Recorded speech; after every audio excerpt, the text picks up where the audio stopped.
Hey everyone, this is Carl Loyola again, your content creator in the Black app. Now, here having my own podcast in YouTube, in Spotify. And yeah, thanks for listening and watching as well. Alright, so I started my TikTok journey back in 2021 during the Miss Universe 2020 edition. And during that time, or during that days, right in the middle of the pandemic, it was a time when I needed something to focus on, and pageantry became a creative outlet. Although 1999 pa lang naman, fan ako ng beauty pageant. Ang unang tumatatak na, ang unang naiisip ko na, or I mean nagmarka na sa utak ko is yung 1999 Binibining Pilipinas. Yun nga, nung kinuronahang Binibining Pilipinas World, si Miriam Kiambao.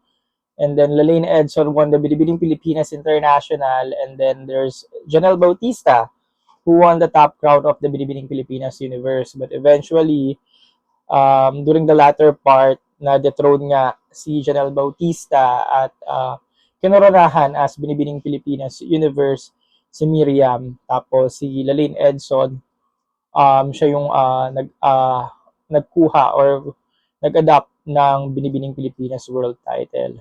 And during that year, natatandaan ko na talaga siya. And after nun, yun, nahumaling na ako sa pageantry.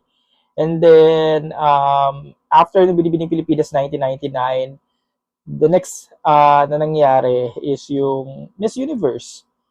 And then, that 1999 Miss Universe yung ginanap sa Botswana, na-amaze ako kasi nga, as a fan ng mga bansa-bansa, binabasa ko pa siya sa mga encyclopedia dati.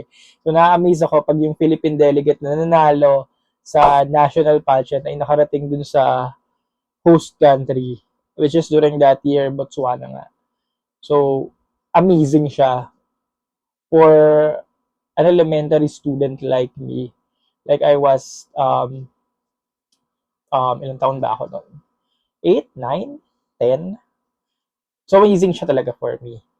And doon nag-umpisa yung ignite ko, yung fire, pagdating sa panonood talaga ng Binibining Pilipinas every year, walang palya yon. And talagang inaabangan ko nga kung sino yung makakakuha ng Miss Universe or Binibining Pilipinas Universe title.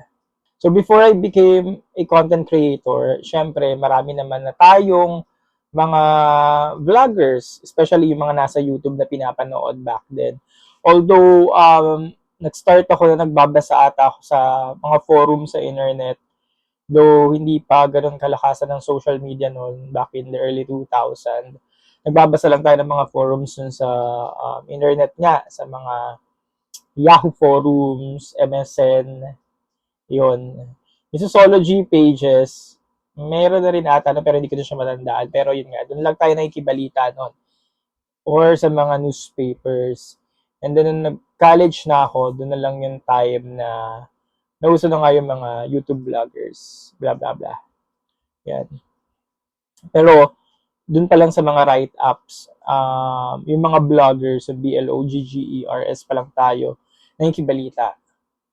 And then, isa talaga sa mga nilook up ko, until now, nilook up ko pa rin naman ang mga vloggers pagdating sa pageant, ay syempre, si Tito Norman. I remember the very first time na kilala ko or nakita ko si Tito Norman sa personal is yung coverage ng Manhunt International in 2022 sa Okada. And then, as a pageant fan na nagbabasa talaga ng mga article niya sa normanblogspot.com, na may starstruck, may halong shock nung nakita ko talaga si Tito Norman noon. And then, ay, ito pala yung, siya yung nagsusulat ng mga binabasa ko, or blah blah. And Tito Norman is an institution talaga. Feeling ko, siya yung mother of mother, or tito ng lahat ng mga vloggers ng pageantry dito sa Pilipinas. Kaya everyone is looking up to him talaga. And then yun nga, may starstruck factor talaga. And then, sobrang bait niya. The first time that I met him, and then yun, nagkapalagay na ng loob, chika-chika, and then, yun, masarap sa feeling na na-meet ko nga siya ng time na yon during the press conference of the Manhunt International pageant. Yep, in 2022. And then, eventually, naging executive committee siya ng Mr. International Philippines the same year, 2022. And then the next year, 2023, siya yung naging punong abala as a VP for media, or yun nga, nag-handle ng media for the MIPH. And then, I reached out to him kung pwede nga ako mag-cover ng MIPH. And then, walang atubili na nag-reply agad si Tito Norman. And he said yes, that pwede nga ako maging member ng medias for the MIPH. And then yun, nagkasama ulit kami, or nagkatrabaho ulit kami. And then, the latter part of 2023, nagkaroon kami ng show sa Abante News. So, during that time, ilang months din yun, magaan na yung loob ko, or magaan na yung loob namin sa isa't isa, dahil nga, naging magka-work kami.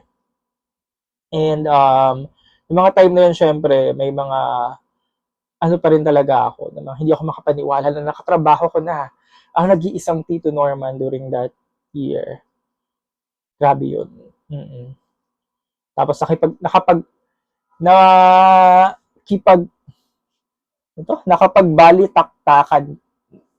nakabalik-taktakan ko pa siya during our last few episodes. One-on-one talaga kami ng balitaktakan nun.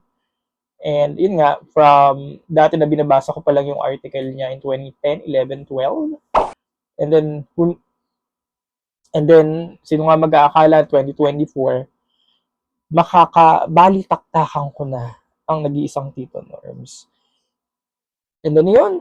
And then the next vlogger or YouTuber na pinanonood ko back then, at syempre nilook up ko pa din naman until now, is of course Tita Lavinia.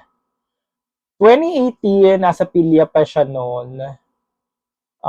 Napapanood ko na siya before siya nagkaroon ng sariling YouTube channel, which is the Tita Lavinia YouTube channel. And then, sobrang husay talaga na nag-iisang Lavinia pagdating sa mga constructive criticism.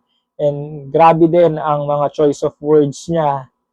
Talaga namang marami kang matututunan sa kanya. At iba din yung point of view niya pagdating sa mga delegates na pinag-uusapan every time na nagko-content siya, or every live niya until now. And then nung mga 2018, 2019, madalas pa siya nag-upload ng mga episodes. Nito lately, madalas live na lang, parang podcast style na din. And yeah, sobrang amazing talagang nag-iisang Lavinia. And then nung 2022, nagka-issue kami ng slight because of content kinemerut, copyright issue. But matagal na naman siya nakapag nagkaintindihan na rin kami both. And then eventually noong 2023, naging guest namin siya sa show namin. So na-meet ko siya personally, nagkausap naman kami, and naging okay naman ang lahat. And then yun. And masaya rin yung time na yon, kasi nga syempre nilook up mo yung tao, and then eventually nagka-work kayo for one day. So, at nakilala mo siya personal. So, very, very happy. Next naman na nilook up or pinanonood, bahala kayo. Kayo naman hindi. Is Adam Henato. Yeah. Although masyadong controversial si Adam Henato back then, pero hindi rin naman din natin matatawaran kung ano man yung mga nagawa ni Adam from the past. Siguro wala lang preno yung bibig niya minsan, pero talagang kung effort, dedication, passion, give talaga kay Adam. And then, the first time that I met Adam din, during the Manhunt International din ata. O, Manhunt International. And then, from my Miss Universe Philippines event, 2022, nakita ko na siya noon. Then 2023, yun, nagkita-kita na kami. So, yun, dati napapanood ko lang din siya sa YouTube. Sa YouTube ko siya unang napanood. Then, I also admired how he create his content. And then, yun, very, very, very controversial siya ngayon. I believe, lilipas din yun. So, yeah. And the last naman is my beshi, RJ Ignacio. Si RJ Ignacio, 2019 ata, Gazini Time. Yun, dun ko siya una napanood. And then, 2020 naman, pandemic na yun, yung Kalarabia 2021. Napapanood ko na si RJ. And then, yung una sabi ko, pang cutie naman ito. Tapos, ang intro pa nun ni RJ, beauty pageant ng content niya. Tapos, ang pang-intro niya, travel vlog. Yung mga travels niya. Sabi ko, anong connect? Kasi yun, lately, pinaltanan ni RJ yun. Pinaltanan niya yung intro niya. And then, in 2022, nag-meet kami personally sa Binibining Pilipinas Natcos show. So, may starstruck na naman. Starstruck na naman ako noon. Sabi ko, RJ Ignacio, nakita ko in person. Pero, magkakilala na kami social media. Gawa ni Mama Sam. Na nag-guest ako sa kanya noon sa YouTube channel niya. Kaya siguro ako nakita ni RJ. Tapos, doon na kami nagkakilala sa social media. Tapos nga, nag-meet kami personally. So yun, hanggang ngayon magkasama pa rin kami sa mga coverage kasi parehas kaming part ng mga medias or part ng mga media nga ng iba't ibang mga pageants na now. So, masaya, nagkapalagayan din naman kami ng loob. Yun, at hindi ko rin naman talaga inaakala na kami yung magkakapalagayan ng loob noon. Grabe din. And then, lastly, si Mama Sam pa pala, nakalimutan ko, yan si Mama Sam. Nilulook up din natin. Kasi si Mama Sam naman, napanood ko siya 2021, pandemic no, nakastay lang tayo sa bahay. Out of nowhere, browse lang ako sa YouTube, tapos lumabas siya. Sa pageant vlogger, nagpa-vlog nga ng mga pageant kinemerut, yan. Tapos, si Mama Sam din ang kauna-unahang pageant vlogger na nag-guest ako sa kanyang show. So, after noon, tuloy-tuloy na. Naalala ko pa, ang kasabayan ko dun sa show niya is yung may handle kay Miss Universe Nepal. In the span of 2022, 3, 4, 3 years, sobrang daming nangyari agad. Hindi ko alam na sa sobrang, or sa kakasagot ko lang ng mga Q&A dun sa TikTok. Kasi nga, dun sa Black App, uso nun, magre-reply ka, tapos sasagutin mo siya. Nag-trend yon yung 2021 sa Black App. Then, sino nga naman mag-aakala, kakasagot ko lang noon, nung mga pagganong-ganong ko, magugustuhan siya ng mga tao sa TikTok, and then, follow nila ako. And kakasagot ko about pageantry. Marami rin palang mga audience, marami rin palang mga beauty pageant enthusiasts na nasa app na yon, yung time na yon. And then, dumami yung following natin. And then, nagkaroon tayo ng mga invitations to cover this such pageants. And until now, ayun, nasustain ko naman yung momentum. Nasustain naman natin. And maraming salamat nga sa inyo dahil hindi naman dahil sa inyo ay hindi rin naman dahil sa pagiging pageant enthusiast nyo. Wala rin namang makikinig sa mga pinagsasabi ko or sa mga manonood sa mga content ko, di ba? Kaya maraming salamat din sa inyo. And syempre, ayun, at nagiging consistent, tuloy-tuloy pa rin naman tayo sa pag-update dahil syempre, passion nga natin, which is pageantry. Ayun yung passion natin, di ba? So yeah, Kayo ba? Sino ang mga nilulook up nyo ng mga pageant vloggers? Sino yung mga palagi yung pinapanood, mga in-idolize nyo at talaga namang na-inspired kayo para gumawa rin ng such content katulad nito? So, i-comment nyo lang dyan sa comment section. At syempre, yun na nga. Thank you so much for listening, for watching. Huwag nyo kakalimutang mag-subscribe. Huwag nyo kakalimutang hindi mag-subscribe. At yun.